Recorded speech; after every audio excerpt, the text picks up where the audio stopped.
진짜 전문가들의 수익률 배틀 프로그램 주식 빅리그 시작합니다. 안녕하세요. 고은별입니다. 견조했던 미국의 고용 지표의 둔화가 확인이 됐습니다.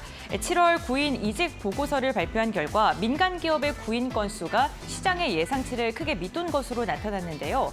미국이 긴축에 긴축을 더하더라도 견조하게 버텨냈던 고용 시장, 드디어 균열이 가는 것이 포착이 되면서 이로 인해 국채 금리가 하락을 했고요. 기술주를 중심으로 미 증시가 상승하면서 마감을 했습니다. 이에 대한 훈풍이 국내 증시까지 이어지고 있습니다. 이 시각 흐름 함께 살펴보겠습니다. 오늘 양시장 상승세를 이어가고 있습니다. 이번 주 내내 빨간불을 지속하고 있는 유가증권 시장과 코스닥인데요. 다만 시초에 갭상승하면서 출발했던 상승폭은 다소 반납을 하면서 양 지수 모두 다 일봉상으로는 음봉을 그리고 있는 모습입니다.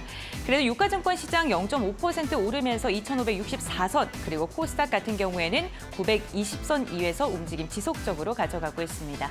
수급 상황 함께 확인해 보겠습니다. 먼저 유가증권 시장은 기관이 이끌고 있는 하루입니다. 기관이 1,600억 원가량의 매수세가 유입되고 있는데 대형주를 중심으로 매수 우위가 집계가 되고 있습니다. 외국인 같은 경우 현재 구간 순매도로 돌아섰는데요. 전기, 전자 업종을 중심으로는 순매수 기조가 이어지고 있습니다. 다음으로는 코스닥 매매 동향도 함께 확인해 보시죠. 코스닥 같은 경우에는 오히려 외국인이 강하게 담아냅니다.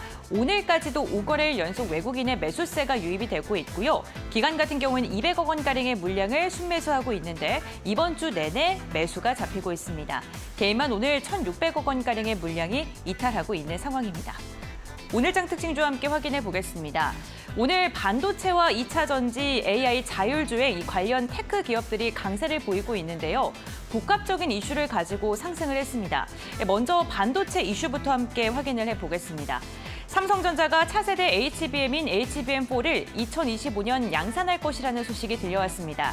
삼성전자는 구체적으로 확정된 바는 없다라는 이야기를 밝혔지만 시장은 긍정적으로 분석을 하고 있는데요. 간밤에 엔비디아가 강세를 보였다는 것도 반도체 관련 기업들에게는 우호적인 심리로 이어지고 있습니다. 구글 클라우드와 파트너십 확대를 발표한 건데요. 생성형 AI로 인해서 오늘 AI 관련 기업들 그리고 반도체 소부장 기업과 대장주까지도 강세 흐름이 나타나고 있고요. SK하이닉스는 12만 원 선 위에서 움직임 지속적으로 가져가고 있습니다. 테슬라의 발표 역시나 반도체와 AI 관련 기업들을 움직이는 이유 중에 하나였는데요. 테슬라는 어떠한 이슈를 발표했을까요? 테슬라가 3억 달러, 우리 돈으로 3,900억 원 규모의 인공지능 컴퓨팅 플랫폼을 선보일 것이라는 소식이 전해졌습니다. 이로 인해 테슬라가 간밤에 7%가량 상승했고요. 반도체와 AI 관련주뿐만 아니라 자동차 그리고 자율주행 관련주들까지도 움직이고 있습니다. 역시나 테슬라가 7%대 강세로 마감하면서 2차 전지 관련 기업들 들썩이고 있고요. 그리고 역시나 AI 자율주행 관련 모멘텀까지 함께 터지면서 자율주행 관련 기업들이 강세를 보이고 있습니다. 자율주행 관련 기업들 같은 경우에 현대차의 모멘텀도 함께 받고 있는데요. 현대차 같은 경우에는요, 연내에 80km의 레벨 3 자율주행 자동차를 상용화하겠다라는 포부를 밝히면서 이로 인해 오늘 시장에 매기세가 쏠리고 있는 상황입니다. 잠시 후 이 자율주행과 관련된 앞으로의 방향성에 대해서는 전문가님과 보다 심도 있게 다뤄보겠습니다. 다음 특징주와 함께 확인해 보시죠. 네, 휴젤과 메디톡스입니다. 휴젤이 메디톡스를 상대로 제기한 보툴리늄 톡신과 관련된 미국 특허 무효 소송이 기각됐다라는 소식이 들려왔습니다. 메디톡스가 보유한 특허의 유효성이 인정되게 된 건데요. 이로 인해 오늘 휴젤 같은 경우에는 장중 내내 하락세를 그리고 있고 메디톡스 같은 게 불확실성이 다소 해소가 되면서 4%대 강세 흐름을 보이고 있습니다. 네, 오늘장 같은 경우에는 반도체와 2차 전지와 같은 테크 관련 기업들이 강세를 보이고 있습니다. 과연 시장의 주도주가 될 수 있을 만큼 시세의 연속성을 가져갈 수 있을까요? 주식 빅리그를 통해 알아가 보시길 바랍니다. 주식 빅리그 지금 출발합니다.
네, 주식 빅리그 리그 핫이슈 시간입니다. 오늘 이 시간은 이스토리의 유창희 본부장 함께합니다. 안녕하세요. 안녕하십니까. 네, 반갑습니다. 네, 우리 시장의 흐름이 지속적으로 좀 우호적으로 흘러가고 있는데요. 이번 달 긍정적으로 마무리할 수 있을까요? 뭐 이제 내일 하루가 남았죠. 네. 저는 충분히 긍정적인 마무리 가능하다 생각 좀 하고 있습니다. 일단은 뭐 그 8월 초까지, 그러니까 8월 17일까지 좀 강한 그 가격 조정이 나왔고요. 그리고 한 2주 정도, 한 일주일 정도인가요? 일주일 정도 기간 조정이 주고 나서 지금 상승으로 이제 전환시키고 있는 거거든요. 어쨌든 이제 오늘까지 3거래일 연속 상승을 좀 보여주고 있고, 그러다 보니까 이제 약간 어떻게 보면 우리가 금요일에도 안 빠진 게 없었어요. 금요일도 한 마이너스 1.2% 하락 출발했다가 상당히 낙폭을 줄이면서 마감을 했고, 코스닥 같은 경우는 거의 플러스 가까운 반전을 보여주면서 마감을 했기 때문에 이미 어떻게 보면 금일 시가부터 확인을 본다라면 꽤 많이 올라왔습니다. 그래서 어저께 미국이 강하게 마감했음에도 불구하고 오늘 조금 시가 이상에서 더 못 가고 있지만, 여기서 약간의 눌림목이 나온다고 하더라도 충분히 8월 하락한 거에 대한 절반 정도를 되돌린 것이기 때문에 뭐 내일 갑자기 뭐 3% 이렇게 하락하지 않는다라면 일단은 약간 아쉽지만 그래도 유종의 미를 거둘 수 있는 8월 마지막 거래일이 아닐까 판단하고 있습니다. 네, 알겠습니다. 장 마지막까지도 견조한 흐름이 이어질 것이고 이번 달 역시나 마무리를 그래도 그나마 선방하면서 끝낼 것이다라고 이야기를 해주셨습니다. 오늘 시가총액 상위 기업들을 중심으로 해서 견조한 움직임이 이어지고 있는데요. 내일장까지도 대형주를 중심으로 해서 상승력이 이어질지도 좀 확인을 해보셔야 될 것 같습니다. 그럼 리그 핫이슈 시간을 통해서 오늘장 중심이 되는 이슈 한번 이야기 나눠볼 텐데요. 그 주제부터 먼저 확인하고 돌아오겠습니다. 미국의 빅테크들이 자율주행 산업에 뛰어들고 있다는 소식이 전해진 가운데 국내 증시에서 자율주행 관련주들의 상승세가 가파릅니다. 미국 나스닥 시총 상위 5개 기업이 자율주행 경쟁에 뛰어드는 소식이 전해진 가운데 테슬라의 주가가 무려 7%가량 상승하면서 자율주행 관련주뿐만 아니라 2차 전지 관련주들도 강세를 보이고 있는데요. 앞으로의 방향성 이야기 나눠보겠습니다.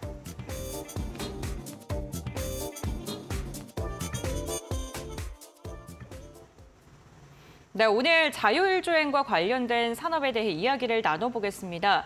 국내외에서 자율주행과 관련된 호재가 전거래일과 그리고 오늘 이야기가 들려오고 있습니다. 우선 빅테크 기업들이 미래 먹거리로 자율주행을 꼽았고요. 현대자동차에서도 레벨 3의 상용화를 이야기를 했는데요. 관련 이야기 전문가님과 나눠보겠습니다. 어쨌든 자율주행 이슈가 나오고 있는데 이게 과연 연속적으로 이어질지가 좀 중요한 것 같거든요. 저는 계속해서 연속적으로 이어질 수밖에 없다 판단하고 있습니다. 네. 그 자율주행 이슈가 좀 나왔었던 게 연초에 한번 좀 나왔었어요. 네, 맞아요. 그때 이제 UAM이라든지 뭐 이런 이슈들이 좀 발생을 하면서 또 그 저궤도 위성 관련돼서 이슈가 되면서 그럼 저궤도 위성이 뭐가 좋냐 했을 때 뭐 약간 완전 자율주행이든 뭐 UAM이든 뭐 이런 걸 하기 위해서는 안정적인 통신망 서비스가 필요한데 5G 같은 경우는 그 전파의 구간이 짧고 또 도서상간 같은 경우는 잘 안 되는 부분들이 좀 있죠. 그래서 이것을 저궤도 위성으로 커버할 수 있다 아마 하면서 관련된 이슈들이 좀 움직임이 좀 나왔었죠. 그때 또 막 로봇, 스마트 팩토리 뭐 또 그 나움시티의 그 네옴시티의 그 스마트 도시 시티 뭐 이런 이슈들이 있으면서요. 그러면서 이제 그 다음에 이제 시장이 이제 뭐 2차 전지라든지 로봇, AI로 시장이 움직이다가 최근에 다시 한번 또 이러한 이슈들이 나오고 있다 생각하고 있습니다.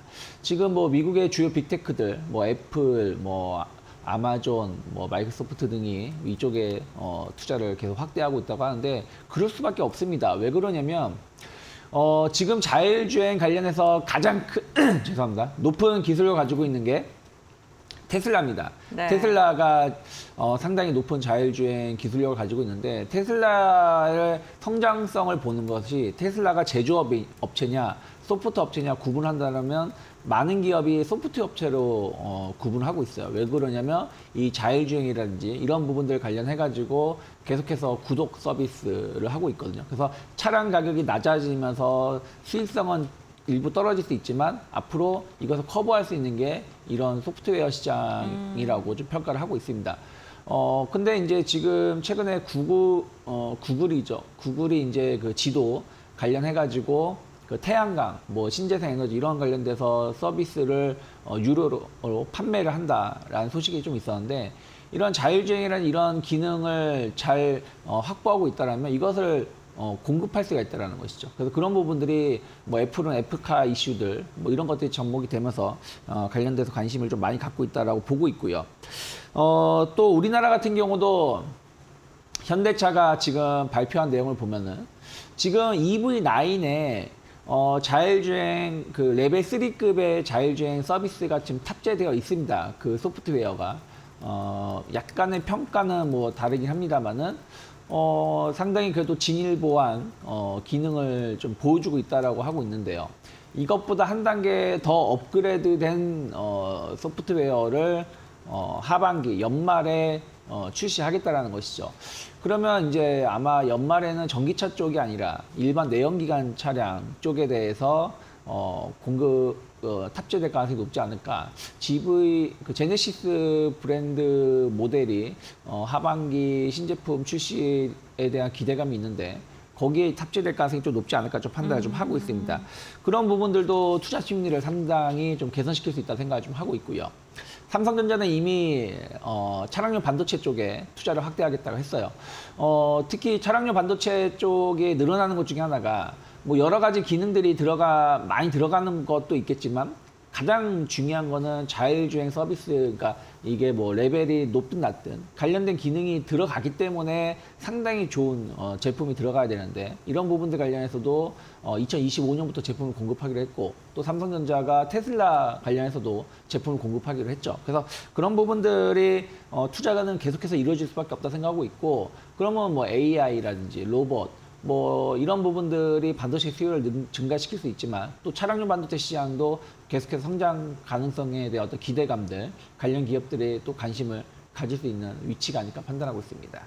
네, 그렇군요. 자율주행 관련 산업의 성장성이 지속될 것이다라고 긍정적으로 전망했습니다. 자율주행 산업이 확산되게 된다면 AI, 로봇 이뿐만 아니라 다양한 섹터들이 움직일 수밖에 없는데요. 그렇다면 이런 섹터들 가운데서도 어떠한 종목들을 눈여겨보고 계신지 한번 이야기 들어보겠습니다. 어떤 종목부터 확인해 볼까요?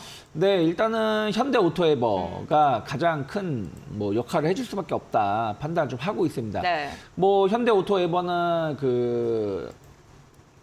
현대차 그룹의 차량 소프트웨어 혹은 소프트웨어 관련된 사업을 전담해서 네. 그 사업을 펼치고 있죠. 차량용 그 소프트웨어 매출이 계속 급성장하고 있는데 작년 2021년이죠. 2021년에 총 매출이 관련해서 2,890억이었고요. 작년에 5천억이었고요. 올해 같은 경우는 지금 1분기만 하더라도 1,400억 이상입니다. 2분기까지 합치면 거의 3천억이 넘을 거예요. 그러니까 이쪽 차량의 소프트웨어 쪽에 관련해서 계속해서 매출이 급성장하고 있다라고 보시면 되겠고, 또 최근에 이제 EU가 차량 관련해가지고 안전 보조 장치를 의무적으로 탑재해라라고 했거든요. 이 차량용 안전 보조 장치가 의무적으로 탑재가 되려면 그 전제 조건이 내비게이션이 필요합니다. 이 내비게이션의 수요가 상당히 폭발적으로 늘어날 수 있다는 부분들 본다면 현대오토에버의 매출도 같이 급성장할 수 있지 않을까 판단하고 있어요. 뭐 저는 뭐 유럽을 뭐 이렇게 그러니까 20살 때 가고 나서 못 가기 때문에 네. 잘 모르지만 그때는 내비게이션 없었으니까요. 뭐 유럽 사람들은 뭐 내비게이션 차량이 옵션인 것 같아요. 네. 우리나라 같은 경우 거의 필수로 들어가잖아요. 네. 근데 뭐 그게 아니라서 이러한 것이 적용이 되면 내비게이션 수요가 상당히 급성장할 수 있다라고 평가를 받고 있고, 그러면 아무래도 유럽에 판매하는 현대차들도 이런 부분들을 탑재를 해야 되겠죠. 그래서 그런 것들이 어떤 반사이익을 좀 더 지속적으로 볼 수 있다 생각을 좀 하고 있습니다.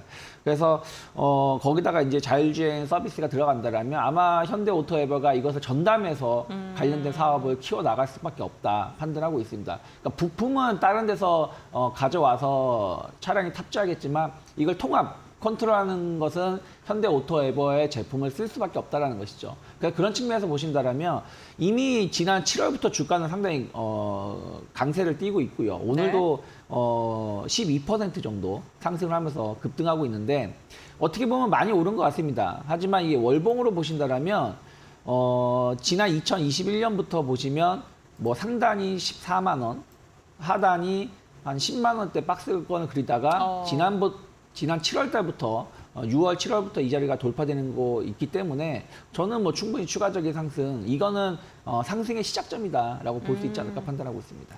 네, 알겠습니다. 현대 오토모빌 같은 경우에는 현대 자동차의 판매가 늘어나게 된다면 이에 대한 수혜가 기대된다라고 이야기해 주셨고요. 유럽향 매출에 대한 기대감 말씀을 해 주셨습니다. 첫 번째 종목으로 현대 오토모빌 들어봤고요. 다음 종목도 한번 들어보겠습니다. 어떤 종목일까요? 네, 그리고 넥스트 칩을 네. 저는 좀 관심 있게 볼 수 있지 않을까 판단하고 있습니다.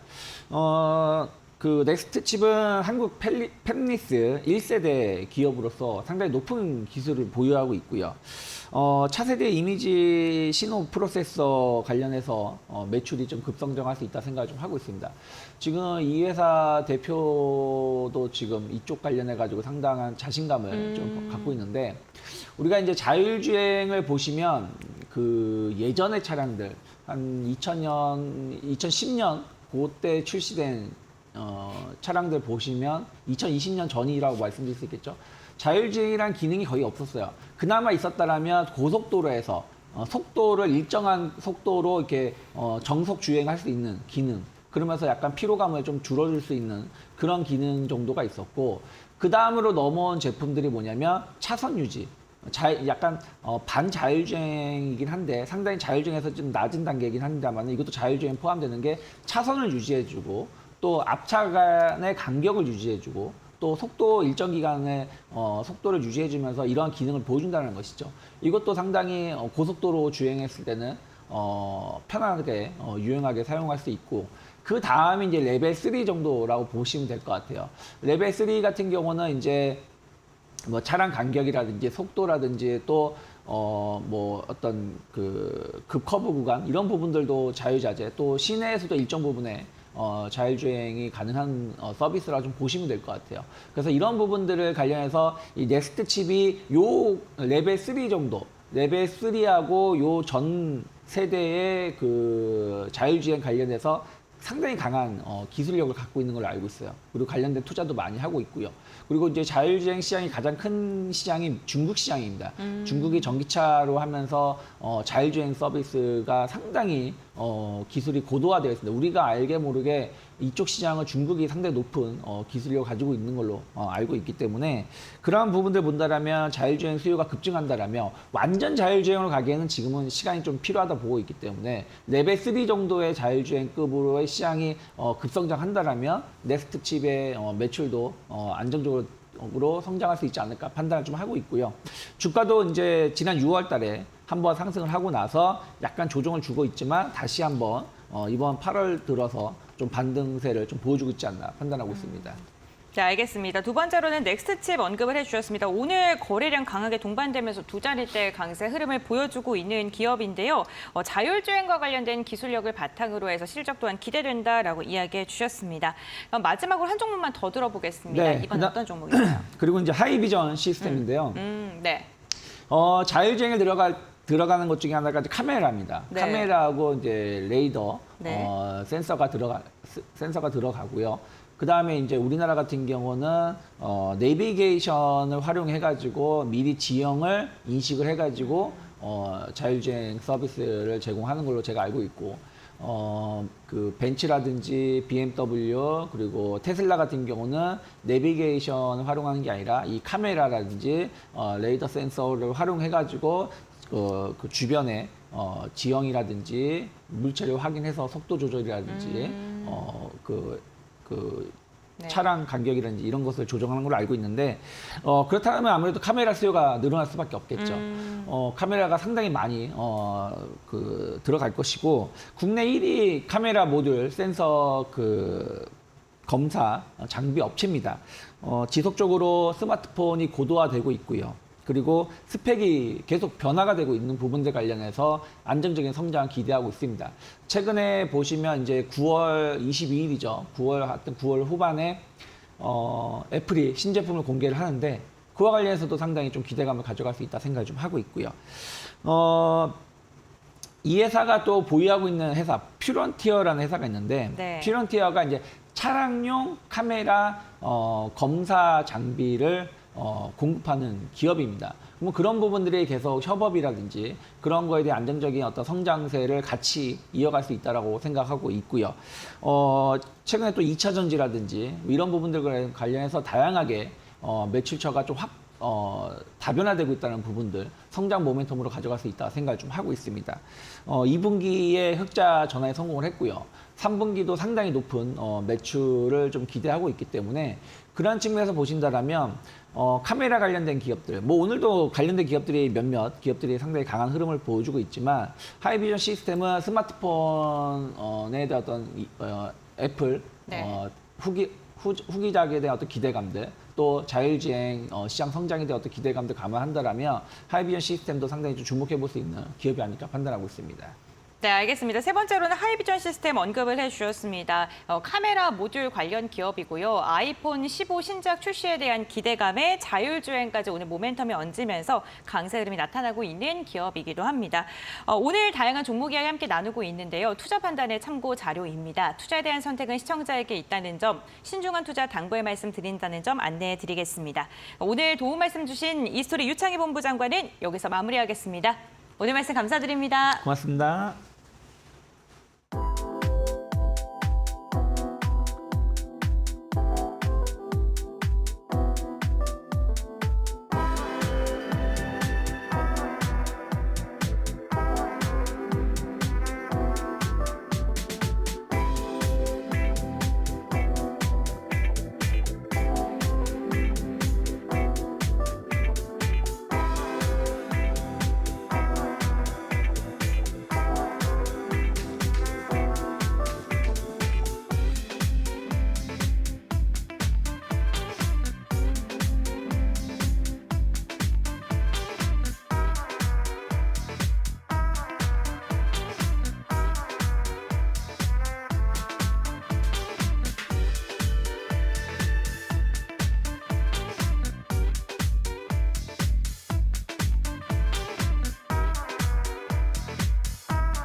네, 이 종목 살까 말까 시간입니다. 오늘 장 특징주 정리하고요. 앞으로 더 갈 수 있는 종목인지 이제는 상승을 멈출지 전문가의 의견을 들어보는 시간입니다. 오늘 이 시간은 정렬투자 리서치 이정렬 전문가 함께합니다. 안녕하세요. 네, 반갑습니다. 네, 반갑습니다. 전문가와 함께 세 가지 종목에 대한 투자 의견 들어볼 텐데요. 먼저 첫 번째 종목부터 확인해 보시죠. 네, 오늘의 첫 번째 종목부터 확인해 보도록 하겠습니다. 첫 종목 센서뷰와 함께 보도록 할 텐데요. 투명 안테나의 등장입니다. 사실 작년부터 이미 개발이 됐던 부분인데 오늘 자율주행 테마와 함께 엮이면서 추가적인 가격 상승을 보여주고 있습니다. 현대차가 올해 연말까지 시속 80km를 달릴 수 있는 이 레벨3의 자율주행차를 상용화한다라는 소식을 내놓으면서 관련주들 일제히 급등 흐름을 이어가고 있는데요. 이 센서뷰 같은 경우도 세계 최초로 투명 안테나 개발을 성공했는데 이러한 부분들을 자율주행과 관련해서 기업들과 현재 논의를 이어가고 있다라는 소식이 전해졌습니다. CES 2023 개최를 앞두고 올해 혁신상 2개를 받아내기도 하면서 기술력 부분에서는 이미 업종 안에서 인정을 받고 있는 종목이죠. 투명한 기판 형태로 구현되어 있기 때문에 빌딩 안에 설치하게 됐을 때 안테나에 대한 노출에 대한 부담을 줄일 수 있다라고 하고요. 주변 환경에도 굉장히 친환경적이라고 합니다. 빌딩뿐만 아니라 자동차나 기타 IT 기기 그리고 AR이나 VR 기기와 관련해서도 적용이 가능한 부분이라고 하는데요. 추가적으로 확대될 수 있는 부분이기 때문에 실적과 관련된 기대감 주가에도 많이 반영이 되는 모습인 것 같습니다.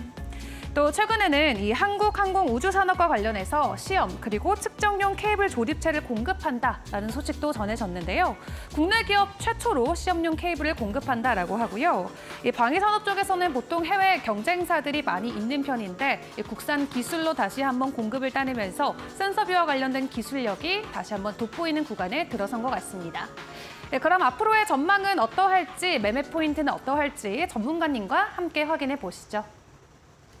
네, 오늘 첫 번째 종목은 센서뷰입니다. 투명 안테나 개발과 관련된 이슈를 안고 오늘 강세를 보이고 있는 종목인데요. 지난달 상장한 새내기 주네요. 네, 네, 굽니까 맞습니다. 스탑입니까? 저는 일단 스톱 의견 말씀을 드릴 수 있을 것 같습니다. 일단 뭐 신규 상장한 지 얼마 안 됐다라는 것도 스톱 의견 중에 하나인데요. 뭐 지금 네. 당장 매도를 하는 것보다는 올라갈 때 매도하자라는 그런 의견들을 먼저 말씀을 드리고 싶습니다. 우선 이 센서뷰에 대해서 이 기업을 자세하게 좀 설명을 드릴 필요가 있을 것 같은데요. 이 기업이 국내 최초다라는 그런 타이틀을 여러 개 가지고 있는 기업이기도 합니다. 그만큼 이제 기술력에 투자를 하는 부분들이 되겠죠. 일단 국내 최초로는 이제 세계 최대 계측 장비 제조업체인 미국의 키사이트의 공급사로 선정이 되어 있는 그런 상태이고요. 그리고 2022년 11월에는 LIG 넥스원의 공급사로 등록이 됐고 함정용 통신망 쪽으로 구축 사업을 영위를 하고 있는 참여를 하고 있습니다.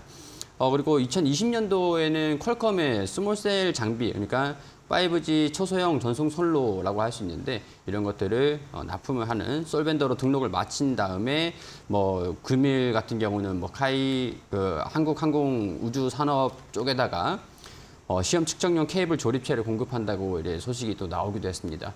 그러니까 이 기업 같은 경우는 실적이 사실 우리 5G 통신망 쪽을 우리가 과거의 실적들을 좀 봐오면은 사실 업종 자체의 업황이 많이 어려웠었던 그런 상태였는데 물론 이제 센서뷰 같은 경우에서도 재무적인 부분들이 썩 그렇게 긍정적이지만은 못합니다.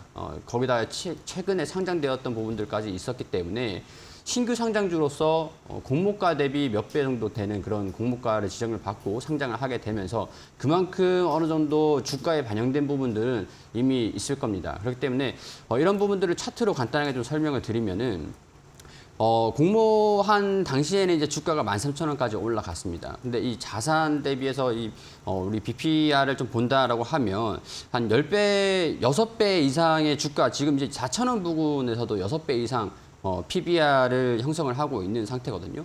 그러니까 13,000원까지 주가가 올라갔다가 주가가 다소 고평가가 되어 있다. 약간 그런 부분들의 반영이 시장 공모를 받은 입장에서도 차익 실현을 좀 부추기는 요인들이 될 수밖에 없었을 겁니다. 그렇기 때문에 매도 물량들이 나와주면서 주가가 긍정적으로 일단은 바닥권을 형성을 하고 있다라는 거는 긍정적이고 그는 이제 거래량이 동반이 됐다라는 거는 어느 정도 이 기술력에 대한 부분들이 기대감들이 반영이 되면서 주가를 좀 끌어올리고 있다는 거고 이거는 좀 쉽게 말씀을 드리면 약간 테마적인 부분들 이 기업이 실적이 좋아가지고 주가가 먼저 올라간다라기보다는 주가는 어느 정도 이 기업의 높은 그런 그 가치를 반영을 시키고 있는 그런 상태지만 테마적인 부분으로서 주가가 올라간다라는 거죠. 그러니까 신규 상장주에서 변동성이 좀 큰다라는 것들은 우리가 좀 이해를 하고 있는 것들이기 때문에 신규 상장주의 높은 변동성을 이용하면서 잠깐 주가가 좀 상승을 할 때 우리가 거기에 그 당시에 주가가 올라갔을 때 차익 실현을 하면서 약간 이제 손실을 좀 줄여가지고 빠져나오는 그런 전략들이 좀 유효하지 않겠나라는 그런 의미에서 스탑 의견을 말씀을 드릴 수 있을 것 같고요. 일단 추후에 실적들을 좀 살펴보면서 재접근을 할지는 나중에 상장이 되고 나서 적어도 1년은 지나고 한번 살펴보자. 그런 말씀을 좀 드리고 싶습니다.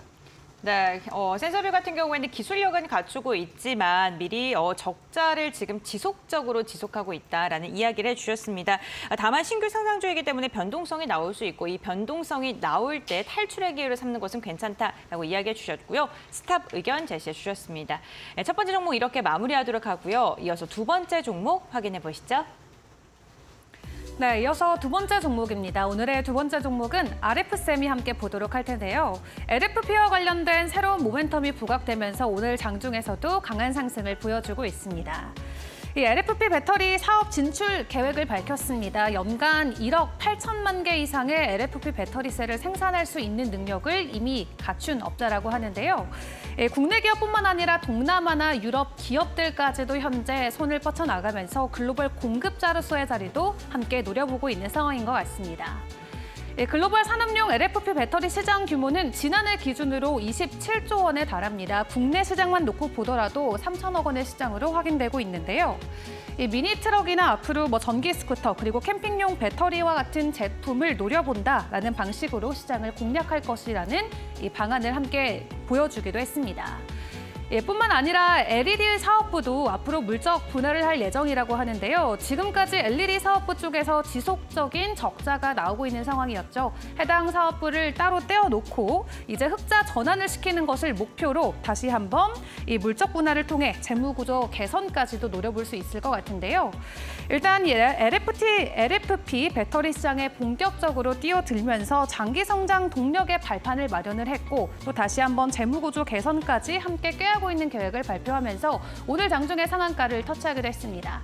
그렇다면 이 종목의 매매 포인트는 또 추가적으로 어떤 부분들이 있을지 전문가님과 함께 확인해 보시죠.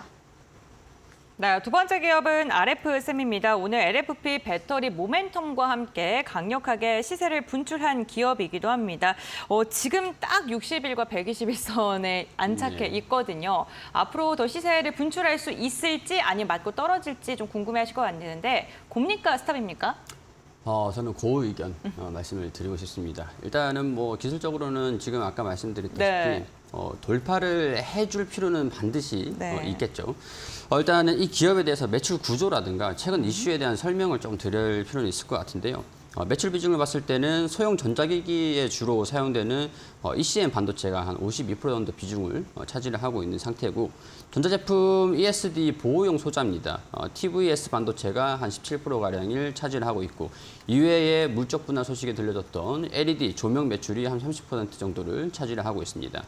근데 우리 리튬 인산철 배터리 사업 관련해가지고 마치 시장에서는 지금 새로 이제 진출을 하게 됐다라는 그런 소식으로 주가가 반영되고 있는 것처럼 나와주고 있는 그런 분위기인 것 같은데 사실 이 소식들은 과거에도 여러 번 있긴 했었습니다. 일단 뭐 그 연결 재무제표로 포함되는 LED 사업이라든가 물적 분할 소식이랑 동시에 들려줬던 것들인데 저는 이제 리튬 인산철 배터리 신규 사업을 추진하는 것들로 주가가 상한가를 갔다라고 보기보다는 물적 분할로 인해서 재무 그러니까 연결 실적이라기보다는 재무적인 부분에서 좀 개선이 되는 그런 기대감들이 주가에 반영되고 있는 것들이 더 크지 않을까 그런 생각들이 들어요.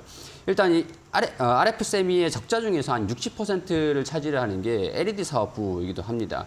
LED 사업 법인을 이 100% 자회사로 물적 분할해서 신설을 하게 되는 겁니다. 자, 그러면은 연결 재무제표 상에서 봤을 때는 지금 현재 RS세미 같은 경우에서는 영업이익도 그렇고 별도나 연결 실적이나 다 지금 적자를 계속 기록하고 있는 그런 상태거든요. 그런데 자회사로 물적 분할을 하게 된다라고 한다면 연결은 적자가 계속 유지될 수는 있겠지만 적어도 별도는 흑자로 전환시킬 기대감들, 그러니까 사업의 재무 구조에 대한 이 기업이 노력을 하고 있구나 이런 부분으로서 투자자 입장에서 이제 추후에 리튬 인산철 배터리 같은 경우에서도 모멘텀을 가지고 있으니 기대감들, 그러니까 개선에 대한 그런 의욕과 그런 기대감들에 베팅을 하고 있다, 뭐 이렇게 보여지고 있는 상황인 것 같거든요. 이 회사 같은 경우에서 최대주주가 이제 진평전자로 지난 4월에 최대주주 변경이 좀 있었습니다.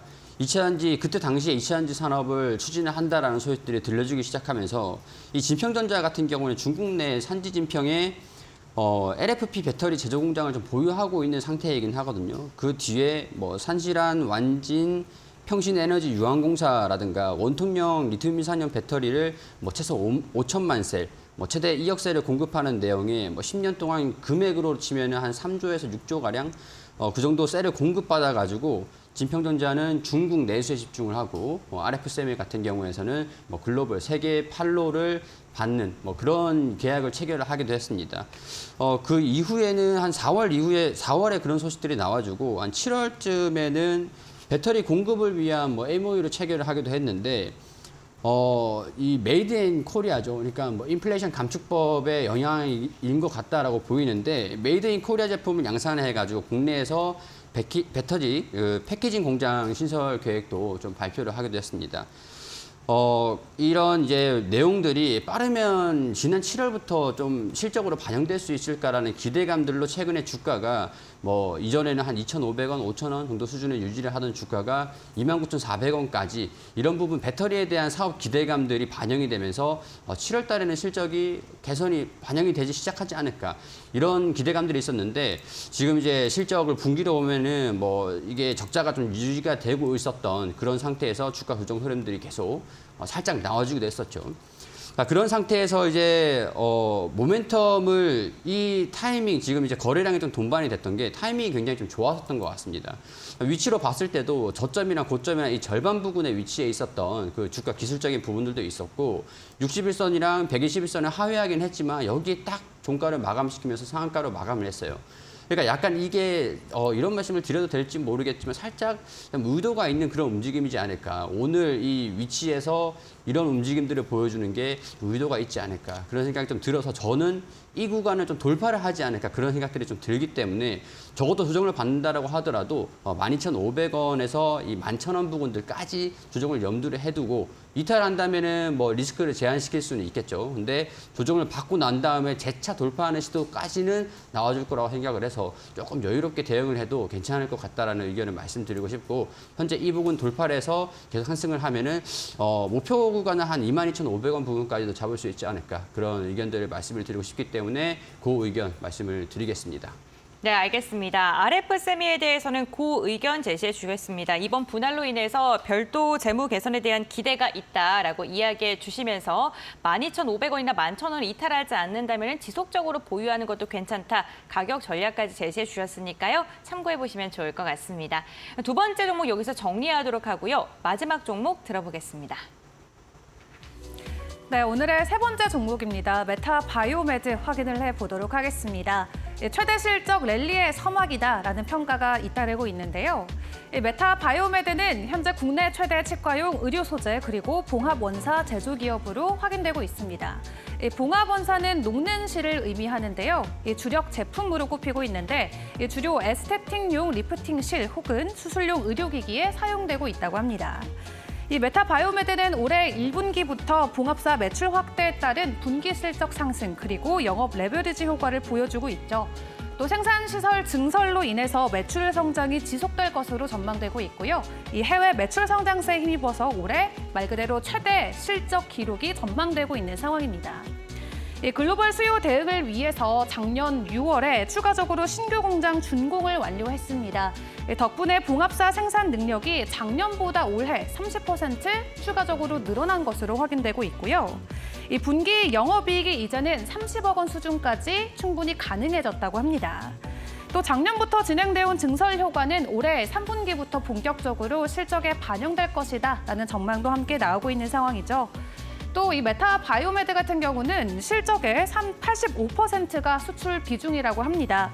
또 여기에 우호적인 환율까지 겹치면서 추가적인 수혜 충분히 가능할 것으로 보여지고요. 올 한 해 동안의 매출액을 전망해 보자면 매출액은 전년 대비 20% 정도 늘어난 800억 원대가 예상되고 있고요. 영업이익은 전년 대비 165% 증가한 142억 원으로 최대 실적 전망치가 나오고 있습니다. 또 내년에 PR을 미리 확인해 봤을 때 현재 7배에 불과하다라고 합니다. 다만 국내 의료기기 업체들의 평균 PR이 17.5배인 것을 생각해 봤을 때 말 그대로 굉장히 저평가가 돼 있다라고 하는데요. 그렇기 때문에 투자하기에 여러 가지 매력 포인트들이 존재한다라고 증권사에서는 분석하고 있습니다. 그럼 전문가님의 의견은 어떠할지 이 종목에 대한 의견 함께 확인해 보시죠. 네, 메타바이오메드에 대한 의견 한번 들어보겠습니다. 고일까요? 스탑일까요? 일단 실적이 긍정적인 기업들은 좀 기다려줘야 됩니다. 그렇기 때문에 저는 그 의견 말씀을 드리도록 하고요. 이 기업에 대해서 뭐 사업 구조들을 보면은 좀 안정적인 그런 사업 구조를 가지고 있는데 실적에 대한 모멘텀들이 더 반영되는 그런 시기라고 판단이 좀 됩니다. 충치 치료에 활용되는 근관 충전제라든가 수복제 그리고 치과용 의료 소재라든가 수술 후에 봉합에 사용되는 생분해성 봉합 원사 같은 이런 제품들을 전문 제조하고 하는 그런 기업인데 이 봉합사 같은 리프팅 실 이런 쪽 같은 경우는 뭐 수술용 의료기기에 주로 이제 사용이 되는 제품들인데요. 이 글로벌 약 7개 업체가 과점하는 그런 시장으로 구성이 되어 있기 때문에 진입 잔병도 상당히 좀 높은 편이기도 합니다. 이번에 2분기 매출이 179억 원 정도, 매출이 2분기가 197억 원 정도, 네. 영업이익이 한 37억 원 정도 기록을 했는데 단기순이익이 12억 원 정도를 기록을 했습니다. 자, 이런 것들을 보면은 1분기 35억 원 그리고 2분기에 12억 원. 이게 한 47억 원 가량이 이미 작년에 단기순이익을 좀 뛰어넘었다라고 할 수가 있을 것 같거든요. 그렇기 때문에 이런 부분들이 1분기, 2분기 실적에 대한 기대감들이 어느 정도 이전 주가에는 반영이 됐을 거라고 봅니다. 그렇기 때문에 지난해 이제 앞으로 모멘텀들을 좀 봐야 될 것 같은데 지난해 이제 6월 정도 시작한 신규 공장 준공이 이제 또 완료됐다는 소식들이 또 전해지기도 했었죠. 캐파가 또 증가가 되면서 실적으로 반영될 여지들이 있는가라는 봤을 때는 아직까지 그런 부분들은 주가로 반영이 되지 않았을 거라고 판단을 할 수 있을 것 같거든요. 증설 능력을 보니까 생산 능력이 지난해 연간 15만 킬로미터 정도 수준이었는데 올해는 한 20만 킬로미터 정도 수준으로 30% 정도가 증가가 됐다라고 합니다. 근데 이게 우리가 증설을 진행을 하는 것들은 글로벌 수요가 증가될 것으로 예상을 하고 이 기업이 캐파를 늘리는 거지 않습니까? 그렇기 때문에 그 30% 수준까지는 실적에 더 반영될 수 있을 가능성들의 기대감이 있는 상태다라고 말씀을 드리고 싶은데요. 네. 이 공장 준공을 진행을 했던 게 증설 효과가 언제부터 반영이 되는가? 근데 그게 2분기 실적에 반영이 되진 않았습니다. 이번 3분기부터 조금 일부 반영이 되고 난 다음에 4분기부터는 온전히 반영이 되고 내년에는 증설 효과들이 재무에 온전히 반영이 될 것으로 기대가 되는 상태라고 말씀을 좀 드릴 수 있을 것 같아요. 그렇기 때문에 올해 3분기부터는 일부 영업이익이 좀 증가되는 모습들도 더 확인이 될 수 있을 거고 4분기부터는 이게 영업이익이 더 추가적으로 증가될 수 있는 그런 실적들을 좀 확인할 수 있을 것 같습니다. 그렇기 때문에 1분기, 2분기 실적보다는 3분기, 4분기 실적이 더 좋아질 수 있는 여지는 충분히 남아 있다라고 설명을 좀 드릴 수 있을 것 같아요. 일단은 올해 이제 영업이익이라든가 매출액 추정을 하고 있는 것들은 매출액은 한 823억 원을 예상을 하고 있고 영업이익은 142억 원 정도, 작년보다는 한 19% 정도. 그리고 영업이익은 165% 정도 차지를 할 거라고 기대를 하고 있는, 추정을 하고 있는 상태거든요. 그렇기 때문에 영업이익이랑 당기순이익 그리고 상장되어 있는 주식수를 계산해 봤을 때 주당 순이익이 제가 개인적으로 계산했을 때 예상을 한 거는 한 380원 수준이 될 수 있을 것 같습니다.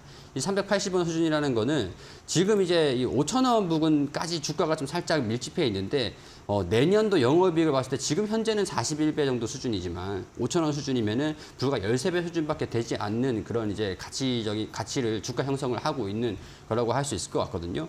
근데 2024년도 실적이 온전히 캐파를 증설한 것들을 반영을 시키면서 실적으로 이 기업 가치를 주가를 재무적으로 봤을 때는 아무래도 EPS가 한 400원 정도 수준이 나올 수 있지는 않을까. 400원 정도 수준에서 목표가는 한 똑같은 13배, 12배 정도로 계산을 한다라고 하더라도 6,000원 정도 수준까지는 무난하게 좀 나올 수 있지 않을까라는 생각이 좀 들거든요. 동종 업계들에 좀 비교를 했을 때도 그렇게 미래에 대한 가치 대비해서는 부담스럽지 않은 가격이다라는 그런 얘기들이 좀 나와줬던 것 같고 오늘 주가도 살짝 올라갔던 것들은 이런 것들이 좀 반영을 하면서 앞으로도 미래에 대한 부분들, 모멘텀들은 좀 아직까지는 덜 반영되고 있다라는 그런 판단이 좀 들기 때문에 그 의견들 말씀을 드리고 조금 더 여유롭게 지켜보시면 좋을 것 같다라는 말씀 드리고 싶습니다.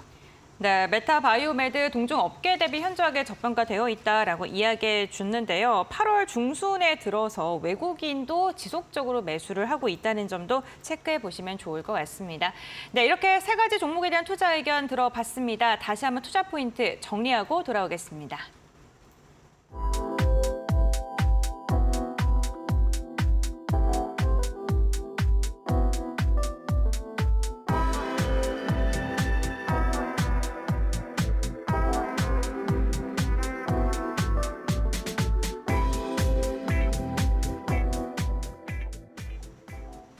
네, 리그 레벨업 시간입니다. 여러분들의 계좌를 레벨업 시켜줄 수 있는 진정한 고수 전문가는 누구일까요? 오늘 이 시간에 이정열 전문가와 함께하고 있죠. 이정열 전문가의 종목 한번 들어보겠습니다. 어떤 종목일까요? 네, 제가 금일 소개시켜드릴 기업은 레이크 머티리얼즈라는 기업입니다. 네. 자, 이 기업이 최근에 주가가 많이 올라간 다음에 조정 흐름들을 유지를 하고 있습니다. 자, 그런데 조정은 이제 좀 끝나지 않을까라는 그런 생각으로 소개를 좀 시켜드리고 싶은데 우선 이 기업 같은 경우에는 국내 유일 알루미늄 유기금속 화합물 기술 제조 기업입니다. 이 태양광 필름 소재의 메탈로센 촉매를 생산을 할 때 이 유기금속 화합물 이게 필요한데 폴리프로필렌이라든가 폴리에틸렌 같은 수지류를 가공할 때도 이 필요한 메탈로센 촉매, 그러니까 MNO라고 하는데 이 MNO를 생산하는 석유 화학 산업이 있고 레이크 버터리의 주력 산업이 LED 연료를 사용하고 남는 TMA 수요처를 검수를 하다가 이 메틸로센 촉매를 개발을 하기 시작을 해서 양산에 성공을 한 그런 케이스라고 할 수 있을 것 같습니다. 이 메틸로센 촉매가 고부가 가치 수지류 가공을 할 때랑 태양광 필름 소재로 활용할 수 있는 폴리올레필 엘라스토머 POE라고 하는 것들인데 발음이 조금 어렵네요. 네. POE라고 하는 이 제품을 제조할 때 가치가 가장 높은 원료라고 할 수 있을 것 같습니다. 이 유기금속 화합물 설계라든가 제조 기술을 기반으로 해가지고 사용되는 이제 산업군들이 반도체 그리고 태양광, LED 디스플레이 그리고 석유, 화학, 촉매까지 이어지는 안정적인 포트폴리오를 구축을 하고 있고 사업을 영위를 하고 있는데 매출 구조를 보면은 반도체 소재가 한 54% 정도 차지를 합니다. 이 반도체 캐퍼시터에서 유전체 방막에 쓰이는 전구체가 TMA 유기금속 화합물이라고 보시면 될 것 같고요. 이 솔라 소재가 매출이 차지하는 비중이 한 30% 정도 수준이 됩니다. 이 LED 소재는 한 4.8% 정도, 4.8% 정도 매출 비중을 차지를 하고 있는데 우리 2분기 매출액을 좀 봤을 때는 매출액이 한 329억 원 정도 전분기 대비해서 3.8%가 낮아진 실적을 발표를 했거든요. 연결 영업이익이 한 79억 원, 전분기에서 마이너스 4.3% 정도 컨센서스를 영업이익은 조금 하회를 했지만 컨센서스 추정치 대비해서는 좀 상회를 했습니다. 상회를 했던 그 이유들을 말씀을 드리면 아마 이제 태양광 쪽의 산업 부분들이 좀 많이 성장을 해가지고 반도체 산업들이 위축이 되고 LED 사업이 매출이 좀 낮아진 것들을 상쇄를 하지 않았을까 그런 생각들이 좀 드는데 이제 3분기부터는 좀 긍정적인 실적들을 발표를 할 거다라고 기대를 하는 게 SK하이닉스라든가 삼성전자를 주 거래처로 반도체 사업으로 거래처를 두고 있는 상태인데 재고 감소. 과거 이제 4분기와 직전 이제 1분기 그때쯤에 생산량 좀 감산을 좀 발표를 하게 됐습니다. 당시 SK 반도체 그 업황이 개선이 되는 것들이 한 3분기부터는 유의미하게 보이지 않겠나. 그러되면은 태양광 소재도 영업이익이 잘 나올 것으로 예상이 되고 있는 상태라고 할 수 있는 상황에서 반도체 업종도 턴어라운드를 시작하면서 실적으로 반영되는 여지들은 충분히 좀 있을 것 같다라고 판단을 하는 거죠. 그렇기 때문에 지금 당장의 시설 투자가 진행이 되는 것들도 한 2건 있는데 세종시에 8월 31일까지 125억 원을 투자를 해서 연구소라든가 생산시설 구축을 할 예정이었고 9월 30일까지는 140억 원을 투자를 해서 하이케이 전구체 설비를 증설할 예정입니다. 그렇기 때문에 이런 것들도 증설을 하게 되면은 영업이익에도 긍정적으로 반영이 될 것으로 기대가 되는 상황이고 우리 그 재무제표를 좀 봤을 때 반도체 기업들 같은 경우에는 대부분 영업이익이 추정치 대비 좀 하회하는 실적들을 발표를 하긴 했는데 동사 같은 경우에는 영업이익이 오히려 계속 증가되고 있는 그런 실적들을 발표를 하고 있기 때문에 안정성도 네. 가미되어 있다라는 것들이죠. 그렇기 때문에 저는 이제 이런 상황에서 목표가를 단기적으로 한 2만 원 정도 수준에 제시를 좀 해드릴 수 있을 것 같고요. 손절가는 13,700원 수준으로 이 지지 구간들을 좀 이탈하면 리스크를 대응을 하자라는 말씀 드리고 싶습니다. 네, 알겠습니다. 오늘의 종목은 레이크 머티리얼즈였고요. 목표가는 2만 원, 손절가는 13,700원으로 제시해 주셨습니다. 가격 밴드 잘 참고하셔서 대응해 보시길 바랍니다. 오늘 도움 말씀 주신 이정열 전문가와는 여기서 마무리하겠습니다. 오늘 말씀 감사드립니다. 감사합니다. 주식빅리그 저희가 준비한 소식은 여기까지입니다. 마감장까지 이데일리 TV와 함께 하시면서 현명한 투자 전략 세워보시길 바랍니다. 끝까지 함께 해주셔서 진심으로 감사드립니다.